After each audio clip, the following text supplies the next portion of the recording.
Welcome to the Finding the Magic podcast, where books come alive. I'm Tricia Copeland, a fiction author and host of this show. If you love books, finding great reads, and hearing about the story behind the story directly from the authors, this is the place for you. Whether you like fantasy, science fiction, dystopian, or romance titles, I think you'll find something to love in my playlist. Listen in to discover something magical about a book or two today. Welcome, Heather. Thank you. I'm so excited. Today we have Heather Ogden. She is a fantasy author. Her first book is The Lies We Fear, dark fantasy, political intrigue, and family legacy. I'm so excited. Dive in, tell us about the characters, the world, the magic, all the things. Yes, I'm super excited to be here. Thank you so much for having me. You're welcome. So what is the premise of the book and who are the main characters? So the Betrayal is the first book in the series. Okay. It follows Angelette Arabella. She's the daughter of a powerful dictator. It's set in a modern yet authoritarian country that's laced with magic and secrets. Okay. She begins to uncover the truth, but as she does, she learns about her family's control, more specifically about her father's control, and she has to choose whether or not she wants to be loyal or to have that freedom. It's at the bare bones of it, it's a story about manipulation and love and the courage it takes to face the truth when the world you've ever known is built on lies.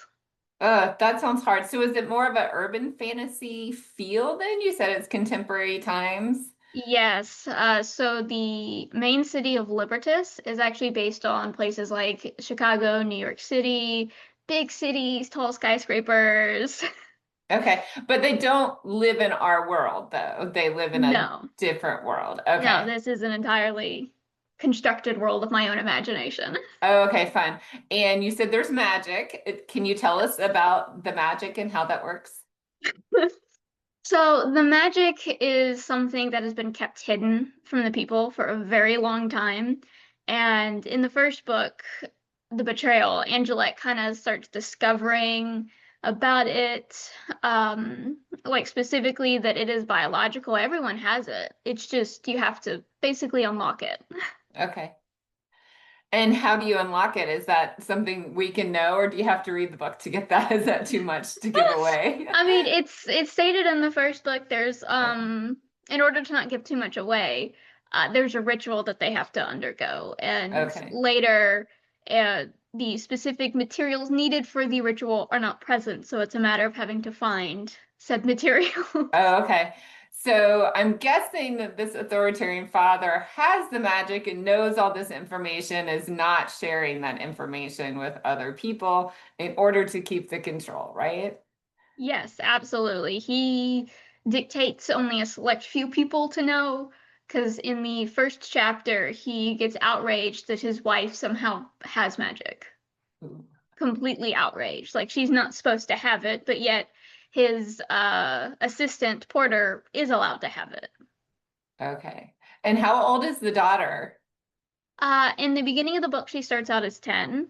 Oh, wow. There's an event that happens to her when she is 12 or 13. I can't exactly remember the age, but it's around there. Mhm. Um, Okay, so this is like more middle.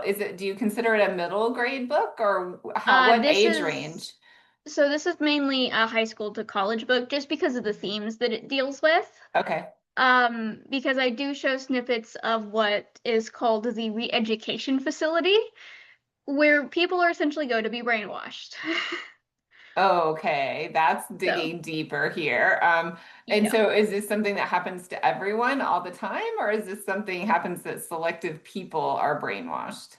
It happens selectively to specific individuals who tend to question Valerius. Okay, I was gonna say, is this like the pretties where everyone turns pretty at age 16 or something like that? But no, this is yeah, punishment for doing something the person doesn't Yeah. want And done. it's not limited to the general populace either. In the first chapter, Scarlet gets taken there, his wife. Ooh, And later, because she uses yeah, magic. Oh, because oh. she finds out, she's questioning, she's trying to turn against him, and that in his world is not allowed. Okay, so in the first book, The Betrayal, what is the main, is it written from first person point of view or third? What are we looking at here? It is written from a third person point of Okay. view. And a slight fun fact, despite the fact that the betrayal has two different point of views, one from Angelette and one from Valerius, it is not from either of them. It is written from a third person in the story. Oh, okay. Neat. Okay, so what is Angelette's main goal in The Betrayal? So in the betrayal specifically, her main goal is to essentially make the decision of if she wants to side with her father or if she doesn't. Okay. She uncovers the basis of what he's beginning to hide. I mean, the biggest being magic, but then slowly knowing that some bits of history are also being erased and rewritten. And I would think that she'd be frustrated that her mother was taken away. And I mean, does her mother come back to them, or does she remember them at all, or is she just sent somewhere else after she has her memories erased? So that is not revealed in the first book. Oh, okay. Well, you don't want to It's give too much away then. yeah, it is revealed in later books, but I'd like to remain that spoiler free. Right. And how many of these books have been published? So currently this is the first one, my Okay. debut. The Betrayal is Um, published right now. yes. Okay. Originally, I was wanting it to be a trilogy because I was like, that's sweet, that's nice, it's very well packaged. And then I got to writing book two, and I got to chapter 45 out of 51, and I was at 80,000 words Oh, that's already. kind of long, yeah. So I was like, I need to split it. So it is now a four-book series. Okay, fun. And so it sounds like you've finished the second book now. Yeah, second book is finished, unedited. Third book is probably about 90% complete. Okay, that's awesome. So when does the second book release? I am hoping that it gets released around the same time next year in October. Contract has been signed for it, so it is in production to get made. Oh, fun. That's so fun. Congratulations. Thank you. That's just a monumental achievement to write a book, but then have it published and out in the world is really fun to see. Oh yeah. How long did you work on the first book, or how did the premise come to you? So those are two separate Oh issues yeah. because it took me probably about a week to write it because I got stressed. But the actual idea for the book came to me in a dream after we had read 1984 in a high school. Oh, okay. I had a dream about this authoritarian dictator controlling and hiding magic, and I went, that would be a good story. That's very cool. And but you wrote this whole book in a week. That Yes. is So amazing. I'd sent over four chapters to David Hancock, the founder of Morgan James Publishing. And I was just asking for advice, like, hey, what do you think? Is this good from a publishing professional perspective? Is this something publishers would look at? And he sent me an email back and was like, Heather, this is great. You're doing well. This is honestly enough for me to send it to the board. And I was like, oh Ooh. gosh. So I panic wrote like 36 chapters within a week, knowing if I got rejected, I wasn't gonna write again. That's probably not true, but I'll take that answer. Well, and how well edited were those four chapters that you sent? Oh, none, not at all. Oh my gosh, you must be a really good writer. I mean, That's what I'm yeah. like starting to think, because like when I had submitted, like chapter four had one of the biggest reworks ever. When I'd submitted it, it was I think 2 pages long, and it is now like 10 to 13 pages. Okay. Like I was surprised now looking back on the fully completed work, how it even got accepted. Well, obviously they liked your idea and thought that a lot of people, I mean, I'm interested in reading the book. So I thinking they liked the premise of that idea and they could see already that you knew how to form characters and a story and at least a hook line of getting people interested in the story. Oh yeah. And so is that the first thing you ever wrote, or have you written like short stories and other things? So I've written a lot of short stories. I still do, and not just nearly as much. I write screenplays. Okay. And so that's where I really got started, is I would write a bunch of screenplays. And then when I got into college, I couldn't really use those to submit for assignments. They had to be short stories, so Okay. I switched over to a short story format for a little bit and while I was in college. And then The Betrayal was probably the first like book entity that I attempted to write. That's amazing. So did you study creative writing or writing okay, you Yes, I did. have a major in writing with a concentration in creative writing. Okay. And did you always know you wanted to be in writing? Yes, when I was in middle school, my I wanted to be a YouTuber originally, and my mom was like, "You have to write me a script, and you have to submit it to me, and I have to approve it." Of course, I was annoyed at the time, but that's when I realized I kind of fell in love with writing and that this is what I wanted to do. Mhm. So did you write that script and submit it to her? And did she let Oh you yeah, be a YouTuber? no. No, she didn't let you be a YouTuber Well, even she still. let me. It's just more of like the dream kind of died because I realized I wanted to like I was good at writing, that I Mhm. wanted to produce movies and TV shows, or not produce, well, write for the Okay, shows. I wanted to be the writer on them.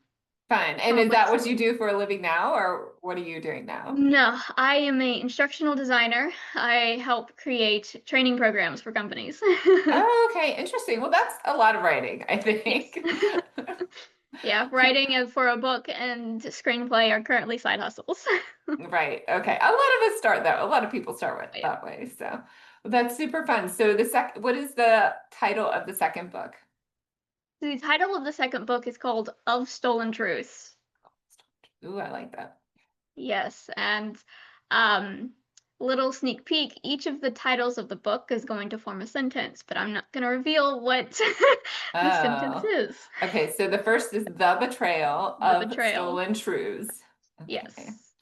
Yeah, there are many things that can go in there, so we won't like make an ad nauseum list. And does she have any friends along the way that kind of help her on her journey? Yes. So in the middle of the first book, ends up saving a boy called Hunter. He eventually becomes one of the only people who she can genuinely confide in, since they are in very similar situations and they both basically have something over each other. Oh, Hunter okay. has the fact that she has betrayed her father, and Mm. Angelite is literally holding Hunter, a member of a previous rebellion. So they're trusting each other of the fact that neither of them would turn each other in. Okay, because the other one could tell the other one's secrets Yeah. and then it'd be bad for both Yeah. people. Do they end up forming an actual trust or should we not know that yet? Yes, they do end up forming genuine trust, especially once, because Hunter is a little wary at first because Angelite is the daughter of the dictator. So obviously she should be going along with him, but once he starts seeing that she is risking her life and limbs to get him like new identity, new documentation against her father, that's when he kind of starts breaking down those barriers and it's like, okay, This is we can legit. I can actually, trust this person. yeah. Neat. Wow, there's so much in there. Do you know already like where the series is going and what's going to happen to all the different characters? Oh yeah. So when I started writing, I knew that I had to have an outline because otherwise the series would never be finished, and that's not good for me who needs to end things. So I wrote an outline for the whole series. And then I went through and assigned, okay, this is going to happen in book 1, this is going to happen in book 2, this is going to happen in book 3 and 4. And then even throughout that, I took that section. I was like, okay, let me break it down even further and like planned out every chapter. Oh, wow. That is a lot of planning. When I start writing that way, I get bored. Like if I know exactly what's going to happen, then I'm like, yeah, this is not fun for me to write anymore. So that's interesting. But there's people on both sides that do it Oh yeah. always. So yeah. So that's neat. That's super fun. So do we get to know who this narrator is, or would that ruin the story for us too? Doesn't necessarily ruin the story. I was lucky enough to actually have a narrator for the audiobook ask that kind of question, and the voice is actually tailored to that character. Ooh, okay. So this is an audiobook then? Yes, Already? it is. It is Oh, being in yay. production for an audiobook. It should be released within the next few months, hopefully. Oh, fine. Yeah. Audiobooks are my favorite. So that's how I consume Oh, yeah. my books these days. Well, super fun. And so the Betrayal released October of 25, correct? Yes. And hopefully, and now I already forgot it. Betrayal. I forgot the name of the second book. Of Stolen Truths. Of Stolen Truths will be out hopefully next October 2026. And the series name is The Lies We Fear. Tell everyone where we can find you and your books. So you can find me on social media. I'm on Instagram at WriterCentral24. I'm on Facebook at Heather Ogden, or you can reach me at my website, thelieswefear.com. Great. Well, thank you so much for being here, and I hope you'll be back to talk about the second book. Oh, yes, absolutely. I am excited. Me too. Thank you. Yeah. Bye. Bye-bye. I hope you enjoyed this episode of the Finding the Magic podcast. I'm your host, author and podcaster Tricia Copeland, and I love getting behind the scenes. If you like the podcast, make sure to subscribe and stop in each week to discover new authors and books. Thanks for listening, and until next time, keep finding the magic.